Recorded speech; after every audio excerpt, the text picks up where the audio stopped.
बिस्मिल्लाहिर्रहमानिर्रहीम। शुरू अल्लाह के नाम से जो बड़ा मेहरबान निहायत रहम वाला है। अस्सलाम वालेकुम व्यूअर्स, मैं हूं लैला खान और अपने चैनल में मैं आपको खुशामदीद कहती हूं।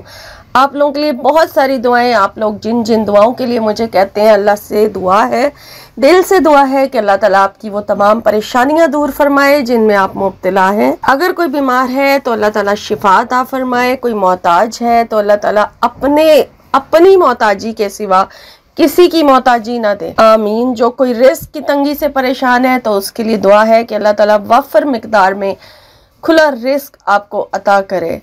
कोई कर्ज में डूबा हुआ है तो अल्लाह ताला कर्ज उतारने का गैब से कोई वसीला बना दे, आमीन। जो लोग रिश्तों के हवाले से परेशान हैं कि रिश्ते नहीं हो रहे हैं, या जो पसंद की शादी करना चाहते हैं किसी ख़ास और मखसूस जगह पर और उनका वहाँ पे रिश्ता नहीं हो पा रहा, तो उनके लिए भी दुआ है कि अल्लाह ताला आपस में उनके नसीब मिला दे, आमीन। और आज मैं जो वजीफ़ा आपसे शेयर करूँगी वो भी इसी टॉपिक पर है, यानी इसी हवाले से है। जो कोई पसंद की शादी करना चाहता है और अपनी यानी कि कोई ख़ास जगह है जहाँ वो किसी ख़ास शख्स के साथ यानी कि आप करना चाह रहे हैं शादी, तो ये पसंद की शादी के हवाले से ऐसा अमल है कि इस अमल के ज़रिए से आपको बहुत सारे फ़ायदे हासिल होंगे। आपको एक तो आपका काम हो जाएगा, ठीक है, ये तो इसके साथ गारंटी है ना कि आपका काम हो जाएगा जिसके लिए आप ये अमल करेंगे। इसमें यह है कि आपके रिश्ते के मामले में जो बंदिश, जो रुकावट, जो कुछ भी है वो सब दूर हो जाएगी। और दूसरी चीज़, आपको इसी अमल के ज़रिए से ख्वाब में इशारा भी हो जाएगा कि ये काम यानी कि ये अमल आप जिस बंदे के लिए ख़ास कर रहे हैं उसके साथ आपको शादी करनी चाहिए या नहीं करनी चाहिए, ये भी इसके साथ जो है ना इस वजीफ़े में आपको पता चल जाएगा। इसी के ज़रिए से ख्वाब में इशारे हो जाएंगे।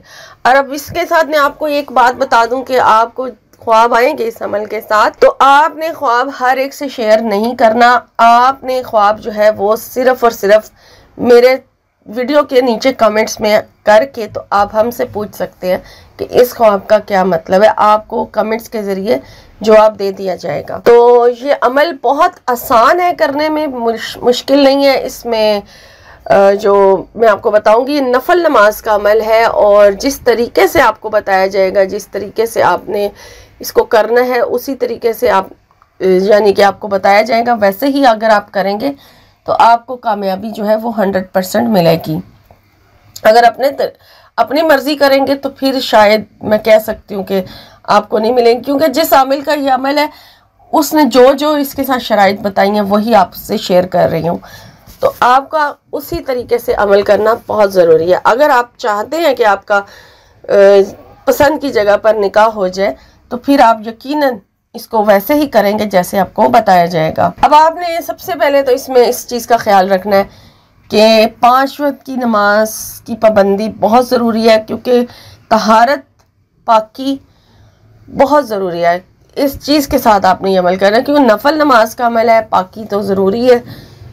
और दूसरी चीज़, आपने इसमें सदका ज़रूर करना है। अमल शुरू करने से पहले दे दें या अमल पूरा होने के बाद या दरमियान में, जब भी आपको मौका मिले आप ज़रूर हस्बे तौफीक कोई ना कोई सदका ज़रूर दें, ठीक है। और उसके साथ साथ इसकी एक और शर्त है कि आपने इस अमल को एक जगह, एक टाइम फिक्स करके करना है। आप ना तो इस अमल के दौरान जगह चेंज करेंगे ना ही टाइम चेंज करेंगे। टाइम उन्होंने कहा है कि अपनी मर्ज़ी से जो रखना है रख लें। नफल नमाज का अमल है तो आपने वो टाइम सेलेक्ट करना है जिस टाइम पर नफल नमाज अदा की जाती है, ठीक है। अब ये आपकी मर्ज़ी है, आप इशा के बाद कर लें, मगरिब के बाद कर लें, ज़ोहर के साथ कर लें इस अमल को, या चाश्त के साथ इश्तराक के साथ, या फिर सबसे बेस्ट टाइम जो है वो इसका मिडनाइट में तहज्जुद से पहले या तहज्जुद के बाद फजर की अजान होने से पहले तक है। वो टाइम बहुत बेस्ट है अगर आप उस टाइम इस अमल को करते हैं। तो आपने, बाकी आपकी मर्जी है, जो आपको बेहतर लगता है आप उस टाइम पर, लेकिन बस याद रखें, ध्यान रखें कि पहले दिन जो टाइम और जगह दोनों सेलेक्ट की बाकी दिन उसी जगह और उसी टाइम पर आपको ये अमल करना होगा। अगर आपने एक दिन अमल किया और नेक्स्ट डे आप भूल गए या आपने जगह तब्दील कर ली तो फिर आपको नए सिरे से अमल करना होगा। पहला अमल जो पहले दिन का होगा वो वेस्ट हो जाएगा। वो सवाब ज़रूर मिल जाएगा आपको, लेकिन वो मकसद नहीं, आपको जो है ना कामयाबी नहीं मिलेगी, क्योंकि ये जिनका अमल है उन्होंने ऐसा ही बयान किया है। तो अब आपने क्या पढ़ना है वो नोट कर लीजिए। ये नफल नमाज का है और 12 रकात, 12 यानी कि नफल है, इसमें 12 रकात नफल नमाज का अमल है। यहाँ समझने की बात है कि ये 6 सलाम के साथ पढ़ा जाएगा, यानी 2-2 रकात करके आप पढ़ेंगे, 6 सलाम के साथ आपकी 12 रकातें मुकम्मल हो जाएंगी। ठीक है, अब आपने किस तरह से पढ़नी है वो आप नोट करें। आप पहले तो आपने इस्तगफार की तस्बीह करनी है, क्योंकि जब आप वज़ू कर लेंगे, वज़ू करने के बाद आप बैठ जाएं जानमाज पर और इस्तगफार की एक पूरी तस्बीह कर लें। अगर इससे ज़्यादा पढ़ना चाहते हैं तो ज़्यादा भी पढ़ लें। फिर दुरूद शरीफ पढ़ें। दुरूद शरीफ आप 21 मरतबा पढ़ लें, या उससे ज़्यादा पढ़ना चाहते हैं या फिर कम पढ़ना चाहते हैं वो आपकी मर्ज़ी है, लेकिन 21 बार ज़रूर पढ़ें, ये बेहतर है। जो भी दुरूद शरीफ आपको ज़ुबानी याद है, छोटा बड़ा, या फिर दुरूद इब्राहिमी जो नमाज में पढ़ा जाता है वो पढ़ लें। 21 मरतबा आपने दुरूद शरीफ पढ़ लेना है।